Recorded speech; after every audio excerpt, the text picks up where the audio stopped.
Welcome to the Barrel Chat podcast, where we provide an unfiltered look into the craft beer industry from the untrained palates of two dumbass outsiders. I am Matthew Muncie, and as always, I am joined by Dustin Wood. Dustin, how are we doing? Good. It's a nice long holiday weekend. We're sitting here at basically noon, which is a little bit earlier than we normally do some shows. So interested to dive in, talk about some good beers, and hopefully not walk away too intoxicated. That is the goal today, especially since I have to immediately go home and edit this to get it up for our Wednesday show. Before we jump into the beer review, we want to let you know that you can follow us on Instagram, Facebook. We're back on Facebook. What? And we have a TikTok. You can follow us all there. You can also listen to this podcast on YouTube now. If you enjoy our show, please think about leaving us a rating on your preferred listening platform. And you can join our Discord server by contacting us via DM or email us at barrelchatpodcast@gmail.com for an invite. For those of you who do not know what a Discord server is, it's basically just a chat room. Think IRC chat or something from back in the day.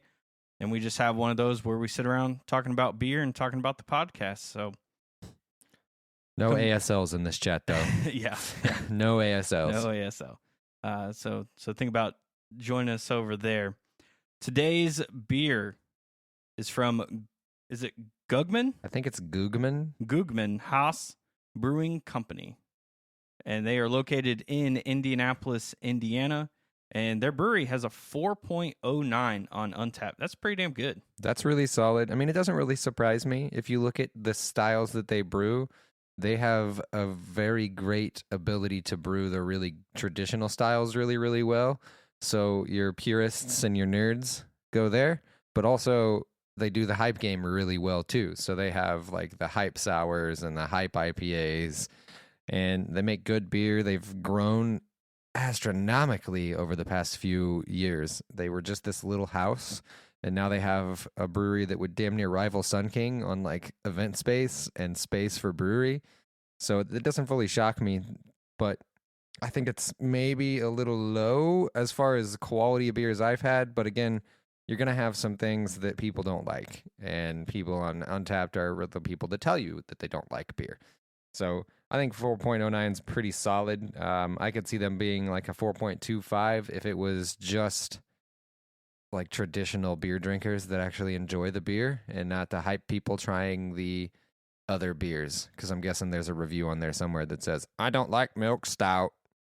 I feel like anyone who reaches over a 4 on Untappd as a whole brewery and has more than like 5 beers is probably going to be pretty good. Yep. And like if you're anywhere close to a 4, like 3.75 plus, like, you're right there. Anything below that, I start to kind of question, like, okay, I'm sure you got a couple good beers, but then what's bringing you down, especially if you have a lot of check-ins. Yep. Like what's kind of holding you back. The beer that we are drinking today, I believe is the one that they're most known for around here. And I'm sure that everyone's probably got a different idea, and I could be wrong on that, but like when I think of Guggman, I think of the Winter's Milk Jug, which is their milk stout. And a lot of that has to do with it being a representative of the Indy 500. That's what they kind of brewed this after, because, in their, we'll get into it in a second, I guess. This is a 6.2% ABV, 32 IBU, and has a 3.95 on Untappd itself. They wrote, named in honor of the Indianapolis 500 winners' tradition of chugging milk at the finish line. This milk stout offers a rich, malty, and chocolate flavor from a mix of 7 different malts. Milk sugars provide the desired creaminess and fullness to this drinkable, refreshing beer. Gold medal winner at 2022 Great American Beer Festival. Okay, that speaks volumes in its own. Yeah, especially for a milk stout. Like I'm sure there's a lot of milk stouts out there. There's a ton. As far as Indiana is concerned, there's not a ton of like consistently made milk stouts that are yeah. available like year round, and one of the companies that brewed it went out of business. So Indiana City's Shadow Boxer was a milk stout that they made double udder cut and a few other things out of, so barrel aging it and all that. But I used to really seek out milk stouts because I liked the like body and the consistency, but now I can't so much. So I haven't had a milk stout in probably 3 years. So this is the first sips of milk stout I'll have. So palate might be rusty. Milk stout is, I would say, top 5 style for me, at least. Maybe close to top 3. Okay, But so English barley wine, milk English stout, and barley- saison. English barley wine, saison, milk stout. An English mild is up there. And the last one would be tough. Honestly, probably like a Gosa. I really like Gosas now. I haven't had a Gosa in a while. I have one in the fridge. Just had one last weekend. Upland makes a great Gosa. So if you find their Gosa on shelves, go try it. Upland makes... I just had a sour recently from them that was like a tart sour, and it was insanely good. Yeah, this was their tart series, and it was a Gosa. All right, so before we jump into the guidelines, let's start with this can. I got to say, I do like their cans, and I like how they kind of they remind me of a Taxman, where they're all kind of very similar in vein, just with different kind of colors and a little bit different of artwork on the front of it. But when you see them, you know that it's Guggman. Yep. So this here is a 12-ounce bright can with the shrink wrap type of labeling put on top of it. It's got the Guggman Haus logo just above the awesome graphic for the winner's circle milk jug. It's got the checkered flag in the background, kind of like a watercolor sky, so to say. And it's got the lei that the guy gets to wear whenever he wins. The graphic there is beautiful. I don't know why it's orange. I wonder if there is a story behind the orange being the main color. Is that like AJ Foyt's color? Because they're in Foyt's old building, I think. They're in Foyt's old building? Or they're building? In somebody's old building over there. But maybe not. I always thought there was a racing heritage to it. Oh. To that building, because there's a race car out front. But overall it's pretty. To me, the name doesn't. I mean, I understand the name because of the Indianapolis 500 and stuff, but to me, the name doesn't fit the rest of their brewery, which is weird. So, like 95% of the stuff they have the Into the Wild series, which is their sours. They have Mountain Meditation. They have Mountain Haze. They have like a bunch of different like mountain theme names and a bunch of outdoor hiking theme names, and then there's this one that doesn't match, which it makes sense because it's here, but to me it's weird. Overall the can's really pretty, bright. You would pick it up, I think. I do like here in a circle on the back next to winner's milk jug, they have store cold, wave the flag, drink fresh. So that's kind of cool. They have their Instagram and Facebook on the back side of it here. They have their address, which I don't feel like I see often on beer cans. So it's just easy to find them, other than it saying brewed and bottled by and the government warning. Also, this government warning label is different than I've ever seen on another can before, because it's got like a box around it and it doesn't go the full length of the thing, which is unique. I feel like it 90% of the time goes the full length of the can. Yeah, that's pretty interesting. So that's interesting to me. It looks like someone really took a lot of care to lay it out properly. Yeah. Like that's kind of the vibe I get, because everything's kind of boxed in, which makes you kind of almost read like left to right and like go all the way around the can in that same fashion. I like that here underneath the name of the beer itself, it's got milk stout, the like stats about it, but then it has the head brewer's signature. That's cool.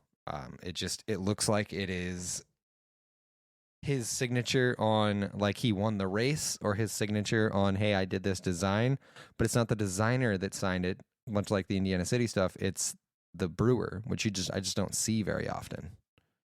Yeah, I don't have a lot really to add because all of what you said is the stuff I'd agree with. I really love the like watercolor picture to it. I think for me, the one thing I like about stuff like this is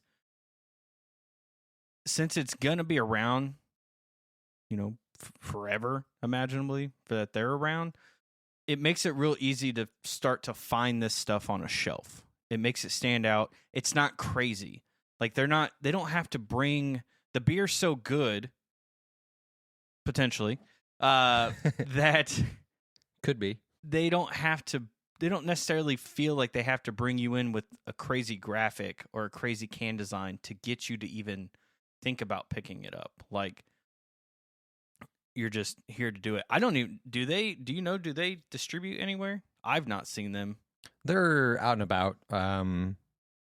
They do cans for sure to like retail locations, like, because my climbing gym has a bunch of their cans and a bunch of their draft. I was thinking more of like, I guess I've not seen them at like Meyer. I've not seen them at. I don't think I've even seen them at Total Wine. Yeah, that's kind of what I was thinking. I haven't seen them in any of the big retail places like that. So maybe it's more of just having to go there to get it. I do think if you put these on the shelf next to a lot of other things, it may not sell well to a casual, to a label hunter. Yeah, or someone just kind of walking by and like, oh, that's kind of cool. This one in particular might a little bit, just because it's Indy 500 based. So like, you put something like that on a shelf, and it's probably gonna give you a little bit more help. Put it on the end cap with some checkered flags. Yeah. But I think it works, and the name of it, I think my guess would be maybe this was supposed to be a one-off, and it did so well that they just had to keep it, and you can't fault anybody for that. So I will say, so I'm scrolling through their website right now just because I wanted to see if I could find, one, why it was orange, and two, if it is as weird as I thought name-wise, and it's not exactly as off as I thought, but to be fair, like Riverside is their New England IPA that's huge. Great Day is their American Pale Ale. They've also got the Into the Wild and stuff like that. So they do have their series of things that are these like crunchy names for outdoor things. But the other thing they do is like Wilbur's Prize Pills has a race car on it. Winner's Jug Milk Stout has a race thing on it. Boyle Brown has a race thing on it, which inevitably means AJ Foyt is not where they are.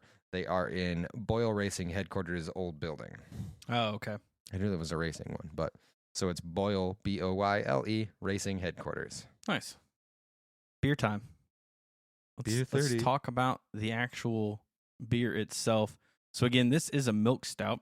So that is what I took from the BJCP Guidelines. They call it a sweet stout, not a milk stout there. For the overall impression, a very dark, sweet, full-bodied, slightly roasty ale. Often tastes like sweetened espresso. Sweetened espresso. Is that sugar? Is that stevia? Is that what kind of sweetener are we talking about? Hopefully it's not stevia. I was going to say, to be fair, this is also me putting it through ChatGPT to take their paragraphs and words that even I don't know sometimes and just making it a little bit easier to read. So make it more approachable. ChatGPT isn't the smartest thing yet. But that's kind of what we're supposed to expect out of this. If you are a new listener, new to the BJCP Guidelines, the overall impression is here's kind of what to expect out of this beer as a whole, from the beer style. Obviously, everyone's going to have some play and some creativity on the base styles, but it's kind of what you should expect. First, with appearance, very dark brown to black in color. It's a very rich brown, like a red brown. So let me ask, how do you tell that? Like, to me, this just looks black. So what I'm looking at is if the light is penetrating the sides of it. So if you put it here in the window, you can see like a super rich, like caramelly color that comes in. You can probably see it better in my glass than yours. Oh, okay. So like at the bottom where the light kind of reflects on it. Yeah. Gotcha. So it's not super dark. I mean, it is dark. In Matt's glass, it's a smaller glass, bigger pour because lactose. But it's a little bit darker. But if you let it get into the levels that my glass is at, it has like the candy reddish hue to it as well. So it's a very pretty beer. Matt's poured with a beautiful head on it, which I'm sure we'll post as a picture later on. But mine is holding a head. It's very carbonated. So appearance-wise, I think it hits what it really needs to be. It's a dark brown, like a nice warm tone dark brown. It can be opaque, so, I mean, it's not clear by any means. Seems to fit. Got a nice creamy head. Yeah, it does. It's got that kind of creamy style head that you expect out of a milk stout, or that you want out of a milk stout, which, and as I said, the milk sugar is what is supposed to give you that creaminess and fullness, so it better be there. If you're going to say you're putting it in there to give it creaminess, you better see some creaminess. For aroma, mild roasted grain, sometimes with coffee and or chocolate notes. So for me, the aroma really is 95% milk sugar sweetness. There's a ton of the sweetness there. There's a little bit of grain. Not a whole lot of coffee or chocolate that I'm pulling so much. Maybe it is chocolate, but I just get a lot of sweetness from the nose. I do get a lot of sweetness, a little bit of roastiness, maybe a hint of coffee, but I don't know. How often would you expect to get coffee out of a milk stout? Like you would think that the sweetness would kind of overtake. Yeah, unless it was a that. Coffee milk stout or an espresso milk stout or and something. And I know like you get coffee just from a stout in general, so it could come from that, but I don't get much of that. And a little bit of chocolate, not a whole lot. Like you wouldn't be like, oh, this is a chocolate milk, like chocolate milk. This is definitely sweet on the aroma, though. Yeah. I just being lactose intolerant means I can kind of tell what has lactose in it because I try to avoid it at all costs. And this is definitely lacto forward on the nose. It kind of smells like after you've poured a bowl of cereal, like and you get done eating the cereal and you just kind of you go to drink the milk and like it just kind of has that smell to it where it's a little warm, but not like it's not the same smell as like when you first open, like you open milk and you're like, all right, I gotta check it to make sure it's still good. Like it's a little bit different of a smell. Probably a terrible way to describe it, but it's the best I could come up with. Now we get to the fun part, at least for me, the flavor. The beer is supposed to taste like coffee or chocolate because of the dark roasted grains and malts. Not too bitter, and it has a medium to high level of sweetness, which balances out the roasted flavors and bitterness. I don't know if coffee is kind of a strong pull. I don't get any, to me, any coffee. There may be like the back end, like grinds of coffee that you can taste on the very back end, but that's probably just the bitterness from some of the stuff, from the hops and whatnot. I would say a little chocolate, quite a sweet, like dark roasty notes. It almost tastes like it's nitroed. I know it's not, but the flavors are kind of subtle, but in a good way. Like they're not overpowering. Nothing stands thousands of pounds above the others. Exactly. Like everything just blends really well together. It kind of tastes like almost like a fancy chocolate milk. Like if it was made with, like dark chocolate or something like that, not the rich chocolate that you get from like a Nesquik or just regular chocolate milk.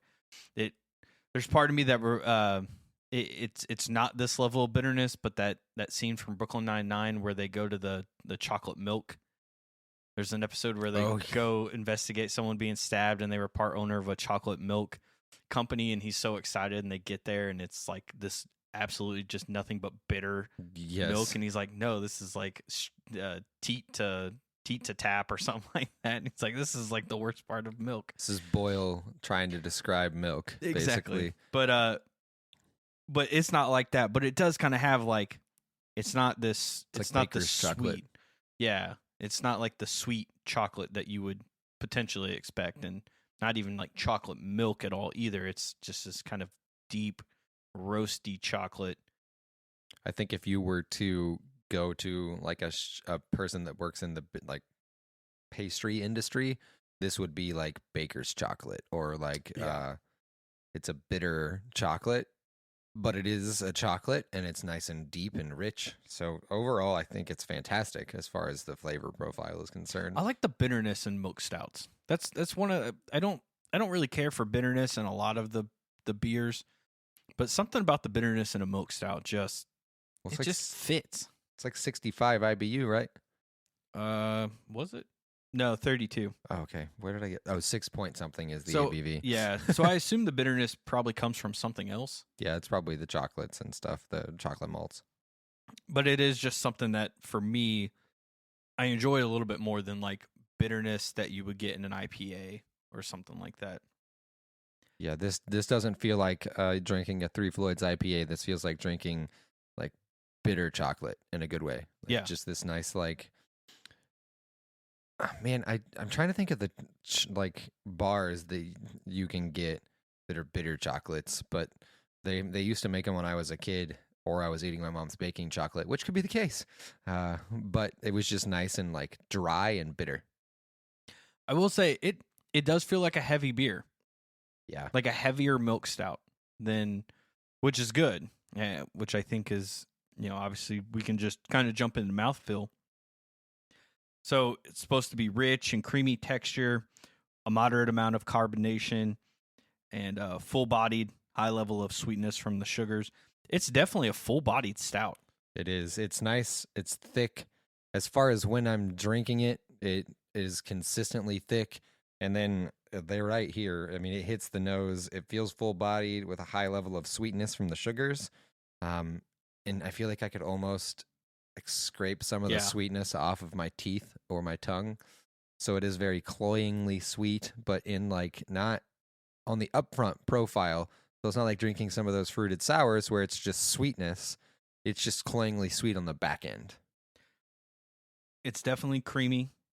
It is rich, but not like, I don't know, it's not like super sweet kind of rich, but you can tell there's some sugar in there. The carbonation, that's one of my favorite parts, is like, this thing has legs, and it leaves a lace. It's nice. 20 plus minutes going since we first poured, and it just looks wonderful. It's got a nice little kind of creamy head still on the outer edges. That's kind of one of the things I enjoy about beers too. And I know you can't get it in all of them, but when you can have it sit for that long and be drinking from it, and there's still some sort of head to it, like, I don't know, there's something about that to me that just quality. Yeah, speaks quality. Yeah, as far as overall mouthfeel, I think Matt just hit it nicely. It is a thick. It is kind of viscous, but it's not overwhelmingly thick like some of the beers can be with the added syrups and adjunct flavors. This is just that like creamy mouthfeel that comes from a milk stout. Yep. It reminds me a lot of some of the milk stouts that were my favorites back. Well, I feel like they made a milk stout version of Dorian for a while that was really good. Yeah, I do remember that. And I feel like a few other places have made like Hunter Vanilla and all those milk stouts from 18th Street. This is up there with back when Hunter was, I feel like, the top milk stout in Indiana. And now I will say I think Hunter has fallen off and this is better. Well, it's time to rank this bad boy in our top 50 house beers list. What are you thinking? It's a house beer. What do we have? Where are things sitting? Okay. I mean, we can go through it. Well, how about we do this? Let's just talk about where we think it would land, and then we can kind of talk about what's around it. Because otherwise, at a certain point, we're gonna list all 50, and people are gonna be like, "No." I think this to me is somewhere between 8 and 15. I don't know that it hits quite as hard as some of the high-end house beers, but Okay. it's a great balance of a beer. It's approachable. It's a fun name. It's a fun logo. The flavors hit there. It's a gold beer. It's a gold medal winner. So I think we'd be pushing the higher side of that, but I don't think that it's better than Zombie or any of the like top tiers that we have right now. Do you think one? Okay, kind of two things. One, since you can't really drink the milk stouts, does that play? I know it shouldn't, but like everyone's gonna have a biasy in some way. I've loved milk stouts for years, Okay. and I can't drink them now. I mean, I can drink them now. I won't like it. What happens? But I don't know. Maybe it's higher than that. I haven't had a milk stout in 3 years. The other question I would pose is, and this one's also kind of for me too a little bit, is the inability to drink more than one in a sitting, does that factor in at all? I think that's a turnoff for me. I mean, for house beers, for sure.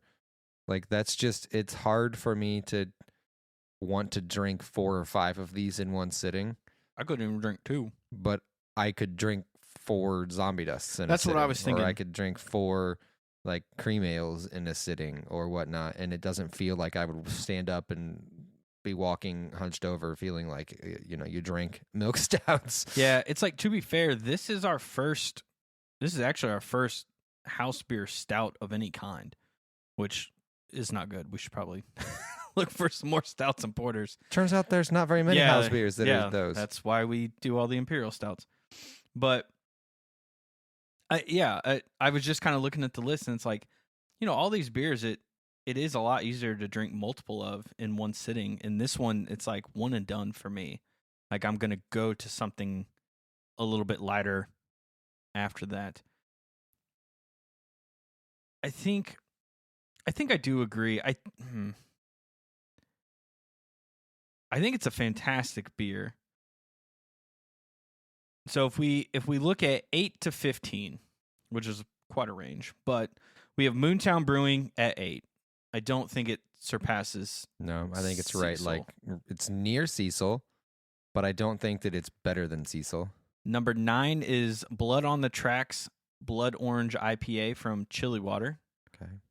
I feel like I could be right there with Chili Water. That's kind of how I feel too, because like, I do love Blood on the Tracks, but I do love a good milk stout. I think this is, I would personally choose, if lactose intolerance aside, I would choose this over Blood on the Tracks, but I would not choose it over Cecil. Now, I think we could bring on Riverside and give Cecil a run for its money for a house hazy, because that's a house beer. Well, we already know. I think we already know which hazy is going to be the house hazy. We just have to bring it on. Let's be honest. Yeah. So, but I think if we brought that on, we could probably give Cecil a run for its money for right now on the list. But this feels like a 9 and would drop Chili Water to 10, right? That would. I think I might be okay with that. Because as much as I love Blood on the Tracks, this beer has won a gold medal too. So our opinion is a light version of an opinion. Yeah. Well, and I don't know if Blood on the Tracks has won anything. A lot of people don't put any of that information anywhere, which I find that really does suck, especially when you're trying to research for a show and you're like, well, has anybody won anything? And that information just doesn't easily exist. It obviously exists somewhere, but not easily. I think I would be okay at 9. I think bumping Chili Water down to 10 is okay. I don't think it's the end of the world. I think there's a lot of nostalgia that plays into Blood on the Tracks for me. That again comes with the unfair biases that we all have. But I still drink it, and I actually got someone to go drink it. Hey, I saw that. Yeah, guy was like, I had posted about their dark Munkel, and he was like, "Oh, you guys going to talk about the beer?" And I said no, and it's like, you should go. One, you should just go to the to the brewery, and they have that Butler tap room. I was like, go try Blood on the Tracks. And he went and tried it and was like, this is good. It's like, good. I'm glad that, we got someone else not only to go to the place to see other beers that they have, but to try something that we obviously is a top 10 beer. May slide a little bit, but. And a nice interaction that, is a nice start for interactions. And I think that's what we strive to do is I don't want to shit on anybody's beer. I didn't want to shit on Ardent, but if you're going to make a Saison, make a Saison.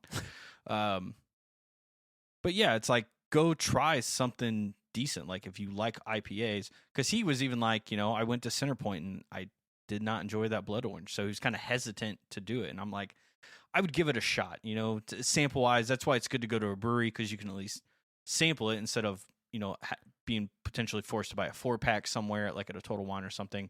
And then if you do hate it, you got 3 more that you're going to suffer through or throw away. I had a few of those. Yeah. I hate having to suffer through beers. But that's the best way to, I think, get people in is like, just go down there and try it. Yep. Just make that trip. So what falls at 7, or is there anything at 7? So 6 and 7 are empty currently, and then 11 through 14 are empty. Okay. If you wanted to keep Chili Water at 9, we could slide the other 2, make it 7, 8, 9. But I'm fine with it at 10. I think I'm all right with it. I'm all right with Chili Water moving to 10 and this moving to 9, because I do think it is very, very good. Like, it just hits every single note that you are expecting. When you say, here's a milk stout, yep, it's exactly what you're expecting.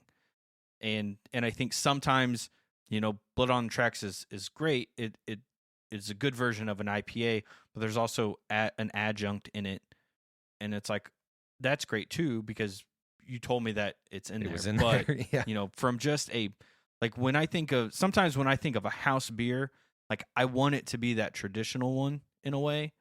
And I understand that, like the Cecil is a New England, so it's not a traditional IPA, but a variant of that.